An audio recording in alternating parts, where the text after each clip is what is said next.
It's 11:48 p.m. The refrigerator hum is the only sound in the apartment. Rain taps against the kitchen window. You unlock your phone.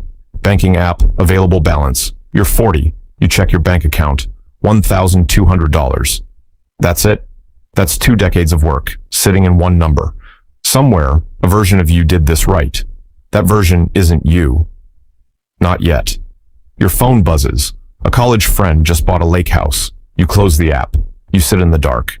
Kitchen light off. TV off. Just you and the silence. And you ask yourself the question you've been avoiding for years. Is it too late? It isn't, but you don't know that yet. Not tonight.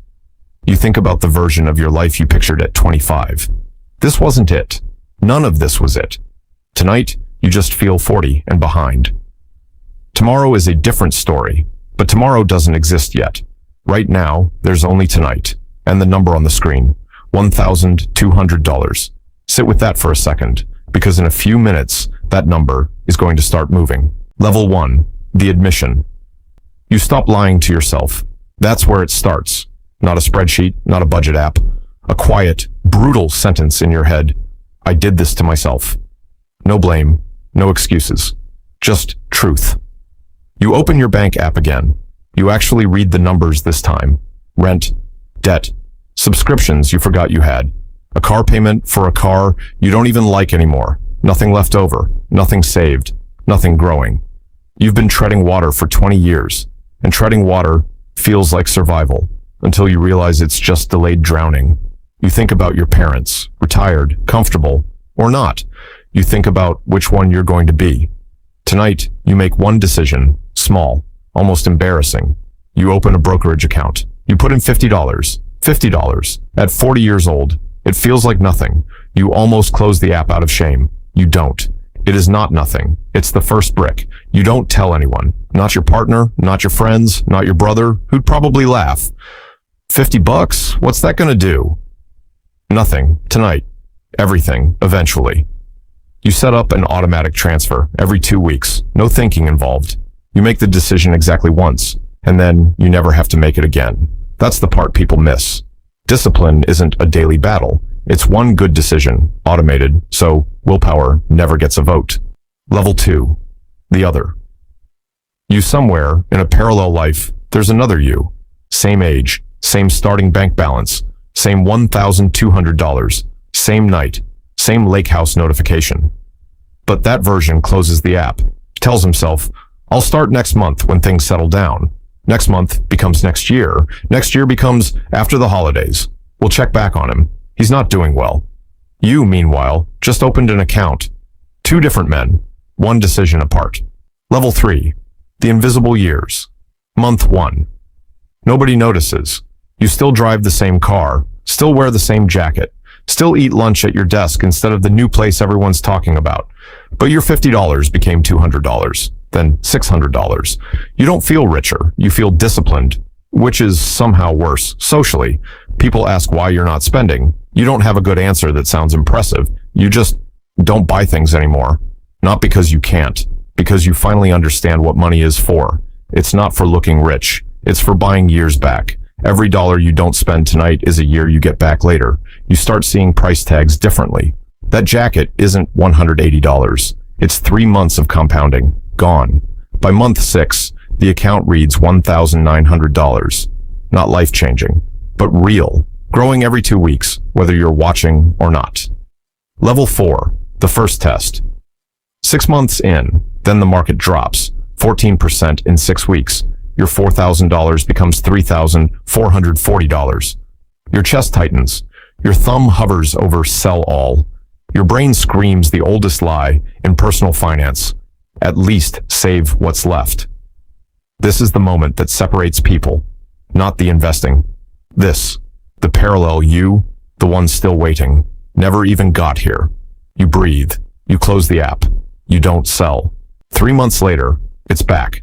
6 months later, it's higher than before. You just survived your first test. Wealth isn't built by predicting the future. It's built by surviving it. There will be more. There are always more. Level 5. The second test. A year in, your coworker leases a new SUV. Black, glossy. The kind that turns heads in the parking lot. He shows it off at lunch. Everyone crowds around. You stand at the edge of the group, hands in your pockets. For a second, you almost open the finance calculator on your phone. I could swing the payments. You could. That's the trap. Not the things you can't afford, the things you technically can. If you sacrifice the invisible thing instead, your future self doesn't get a vote in that parking lot. He's not there to defend himself. So you defend him.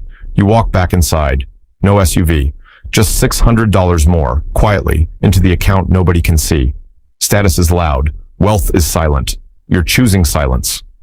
Level 6. The slow, uncomfortable middle. This is the part nobody shows you in the highlight reel. The boring middle, year 2, year 3. Saturday morning. Your friends post a photo at the airport. Cancun. 5 days, all inclusive. Your phone buzzes with the group chat. Last call, you in? You look at the price, $1,400. You look at your portfolio, $8,200. You type, can't this time, next trip. You put the phone down, you open the brokerage app instead. You invest another $600. Nobody claps, nobody sees it. Just a number moving from checking to invested. Sunday, they post beach photos. You're on your couch, eating leftovers, watching the market close green. It doesn't feel like winning. It feels like nothing at all. That's the part nobody warns you about. Sacrifice mostly feels like nothing happening. No parade, no plaque. Just a smaller number in checking and a bigger one somewhere else. Wealth isn't built in the exciting moments. It's built in the boring ones. Most people think wealth is built by making big decisions. It isn't. It's built by refusing hundreds of small bad ones. Month after month, it repeats. None of it is dramatic. All of it adds up. Your friends start whispering. He's being weird about money. He used to be fun. Let them whisper. They're not paying your future rent. They're not the ones who will be 65 and still working because they weren't. Your sister calls. You've been acting different. You have. You're not depressed. You're not struggling. You're just elsewhere. Your attention has moved from right now to 10 years from now. That shift is invisible from the outside. It looks like withdrawal. It's actually the opposite. It's the most engaged you've ever been with your own life. Level 7. The mini wins.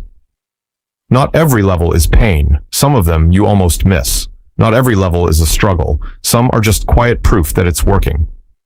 Month 9. Your first $5,000. You don't tell anyone. You just stare at it for a minute, alone in the kitchen. Month 14. Your first dividend hits. You're at a restaurant halfway through a burger when your phone vibrates on the table.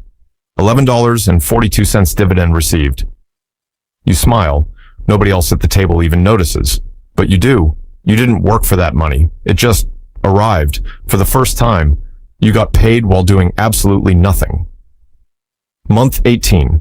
You pay off the last of your credit card debt. $0 balance for the first time in 11 years. You take a screenshot. You don't post it. It's not for anyone else.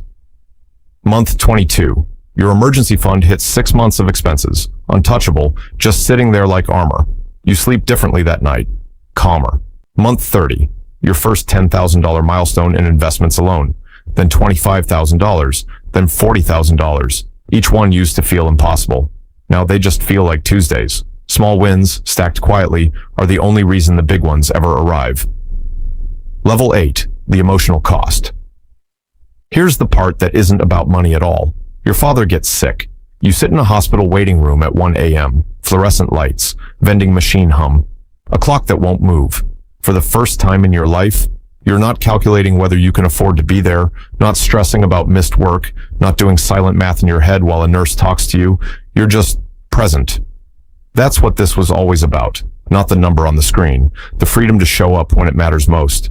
Nobody puts that in a thumbnail, but that's the real return on investment. You'll never see it on a chart. You'll feel it in that hospital chair. Level 9. The layoffs. You think you're just getting comfortable, then everything changes. Your company announces layoffs. The conference room goes silent. People stop making eye contact with each other. Everyone quietly refreshes their email under the table. You do too. Someone beside you starts packing a cardboard box. 5 minutes ago, he thought he'd retire here. Nobody says a word. The room suddenly feels smaller. Then something strange happens. For the first time in your career, you aren't terrified. Not because you know you'll keep your job. You don't know that. Because for the first time, your entire life doesn't depend on the answer. That's when you realize You were never really solving a money problem. You were solving a fear problem. And somewhere in the last 4 years, without noticing exactly when, the fear left. That is freedom, not a number, a feeling in a silent conference room. Your name isn't on the list, but for the first time, it wouldn't have mattered as much if it was. Level 10, Momentum, Year 5. You check your accounts on a random Tuesday, $61,000. You refresh the page, same number. You laugh, alone in your kitchen. 5 years ago, you didn't believe people like you could ever have 5 figures invested. Now you're disappointed it isn't 6. Then you think about him again, the version of you who never started. He got the raise. But somehow, his life didn't upgrade at all. His net worth barely moved from where it started.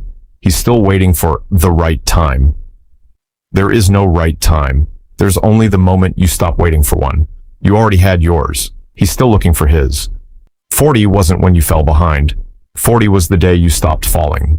Everything after that was just momentum. You remember staring at $1,200 in silence, rain tapping the window, the refrigerator humming in the dark. You thought that number defined your future. It didn't. The decision you made after seeing it did.